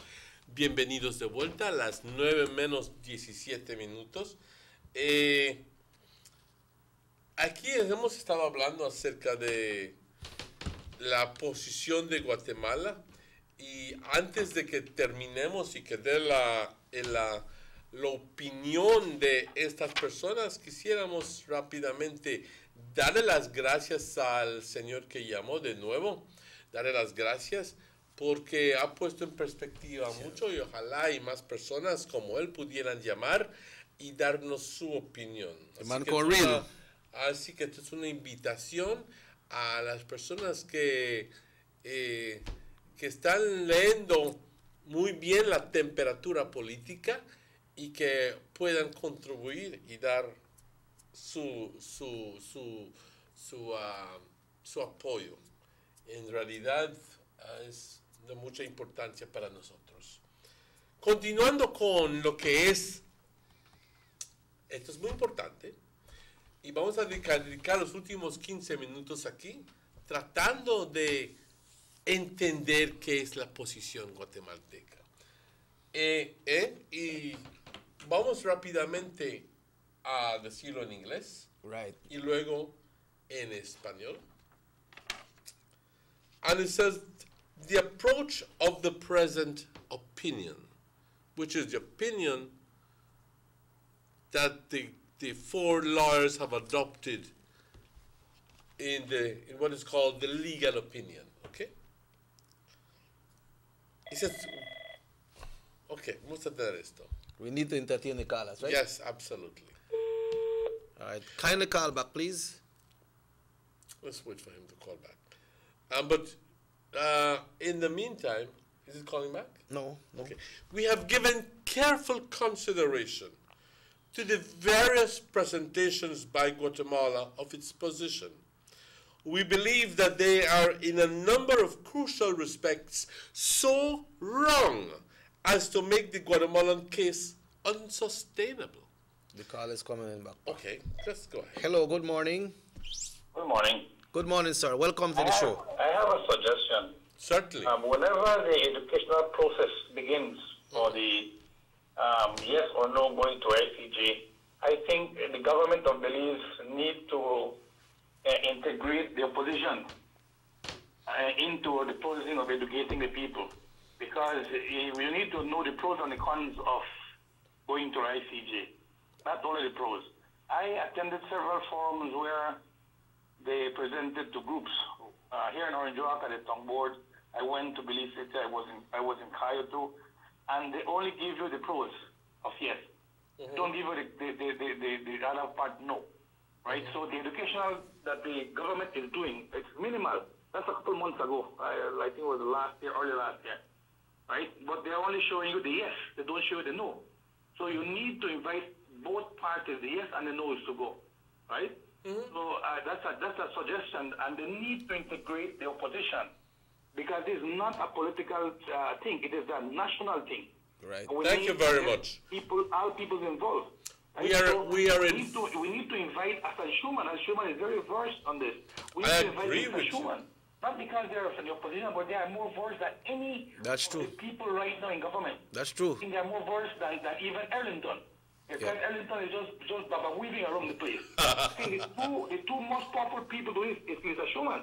If you can go into her Facebook, she has a very well-written article she did for the Bar Association, right?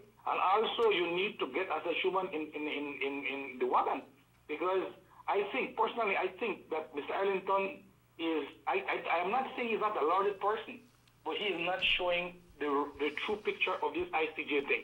So my humble opinion is, let us integrate all parties involved in this thing, even trade unions, the trade union Congress should be involved. Let's integrate the whole community, not only the government. That is true, sir. If they're going to spend all this vast amount of money that they're saying they're going to spend, I don't see with what they're going to spend it. Maybe on booklets, because we need to have booklets too to read. We can't go vote blind. Not only to listen to what they have to say, we need to read and refresh our memory of what they said. Yeah. You know? So we need to integrate the vast majority of learned persons to talk about this issue. That's the pros and the cons of going to the ICJ. That's right, Carla. We can't go vote blind. We have to know what to go vote for. To the ICJ, right? Because they even have Guatemalans. Right? I have a couple clips of Guatemalans.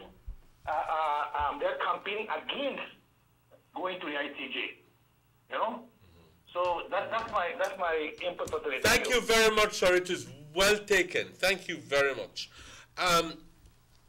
Thank you again, because just yesterday I was doing some meditation and I go like...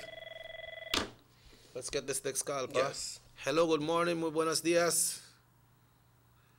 Hello, good morning. Yeah, Pastor, you talked about I was yesterday. doing some meditation. I go like, well, I wonder what's going to happen. Is there a negotiating team still in existence?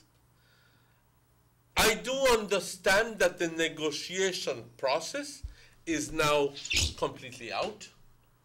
But I do believe, because we're no longer negotiating, but there needs to be some sort of committee, some sort of steering committee that is going to guide the country, and that is going to help counsel the minister or the government in total, per se, as to how best to approach the situation. Immediately my mind turned to those persons who I figure are best suited for that position. And I agree with the caller when he says that we must involve Assad Shuman. Máximo respeto al señor Assad Shuman. Lo conozco personalmente y a Lisa también los conozco personalmente. Y ojalá, and I'm very, very hopeful that there is a bipartisan approach to this thing.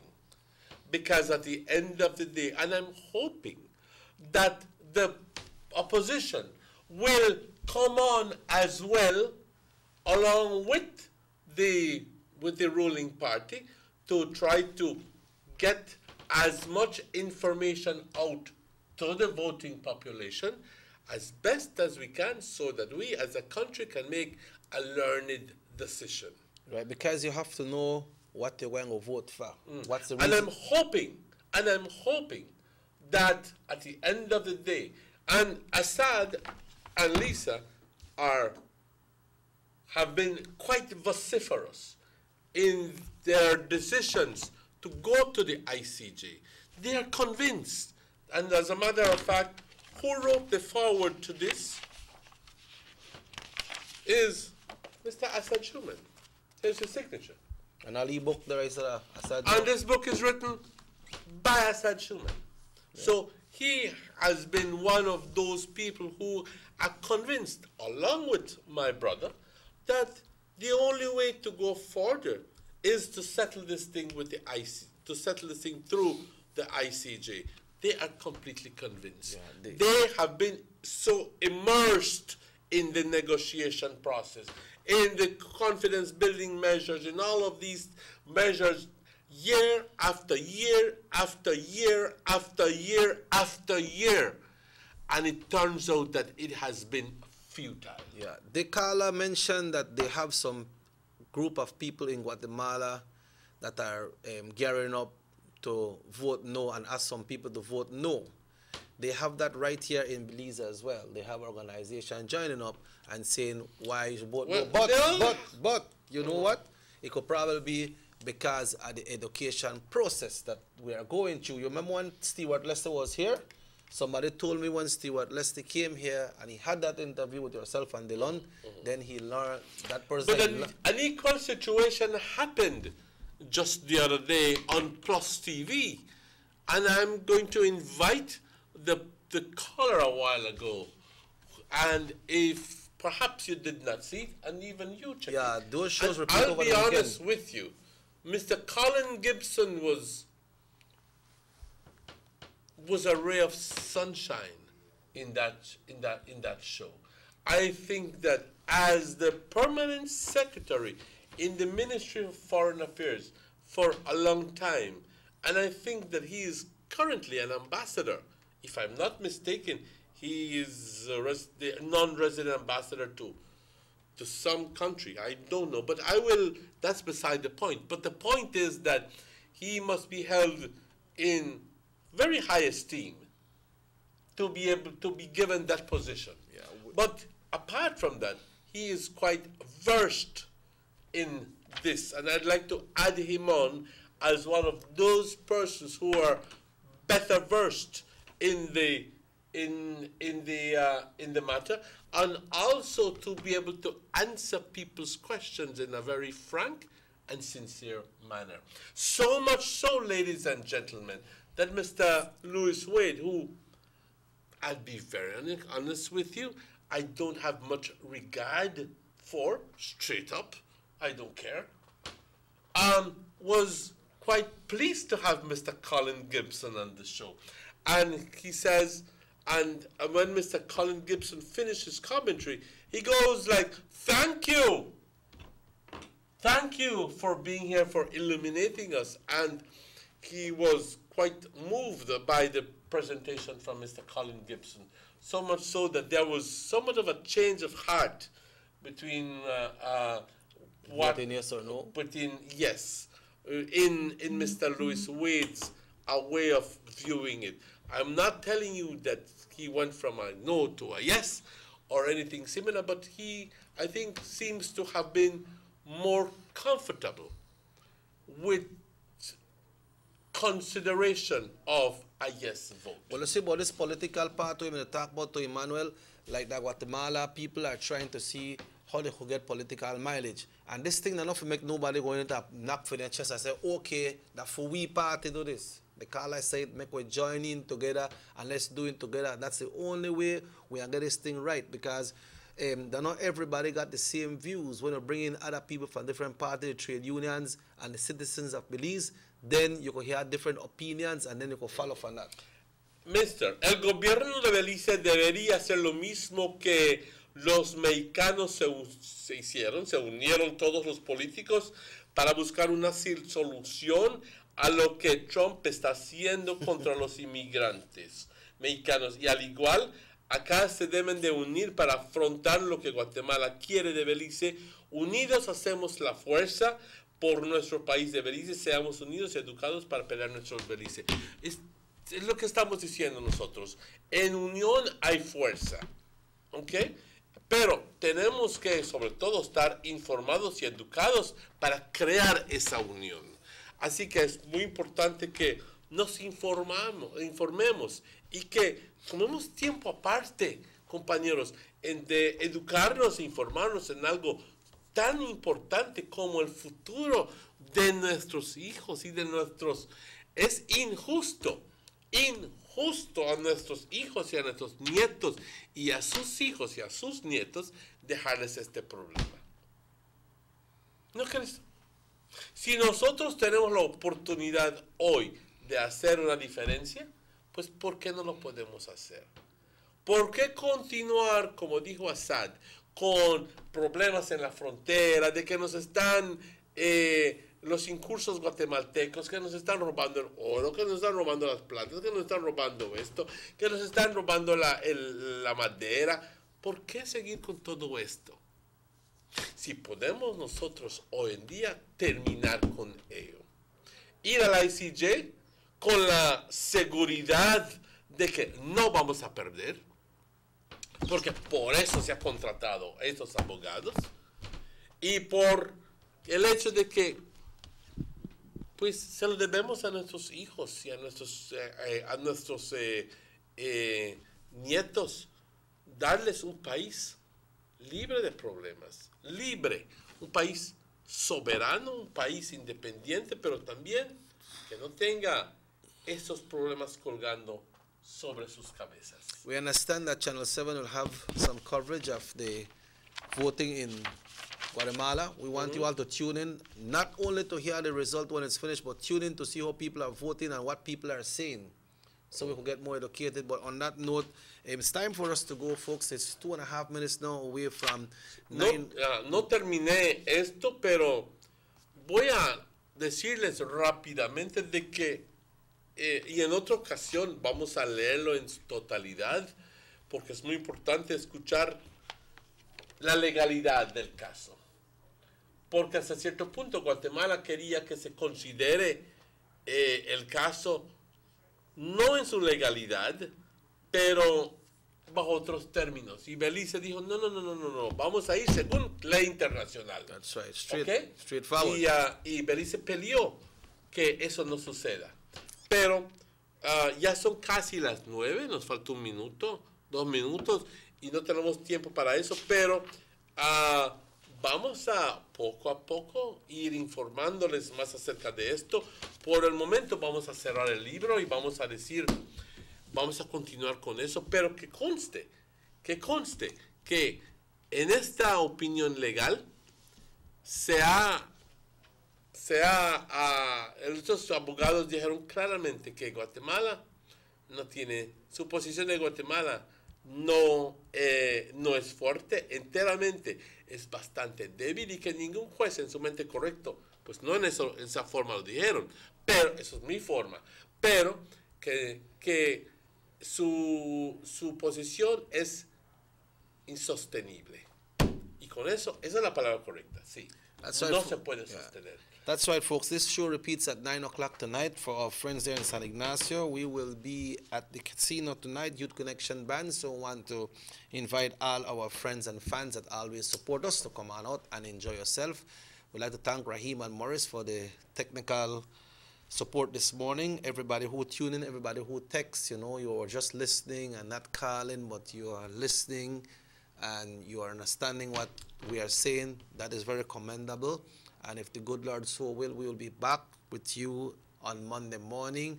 Also, folks, the show will repeat tomorrow morning from 10 o'clock. So, it's time for us to go. Sí, de nuevo, muchas gracias a todos, importantemente a ti, Chequi, y al equipo de producción, pero también a ustedes, la audiencia, que pues le ponen sentido a todo esto. En mi forma de ver las cosas, ustedes son lo más importante, la audiencia que nos ve, la audiencia que a quien tenemos un compromiso con ustedes de informar y educar y a veces entretener. Compañeros, cuídense mucho. Este show se repite a las 9 y también mañana a las 10 de la mañana. Así que continuamos con la propaganda del referendo en Guatemala y tratando de informar a todos acerca de cómo es que mejor podemos atacar el futuro. Así que muchas gracias a todos. Nos vemos el lunes a la misma hora, a las 7. Y hasta luego, compañeros. Se cuidan mucho. Tengan un feliz fin de semana todos y nos vemos el lunes. Se cuidan.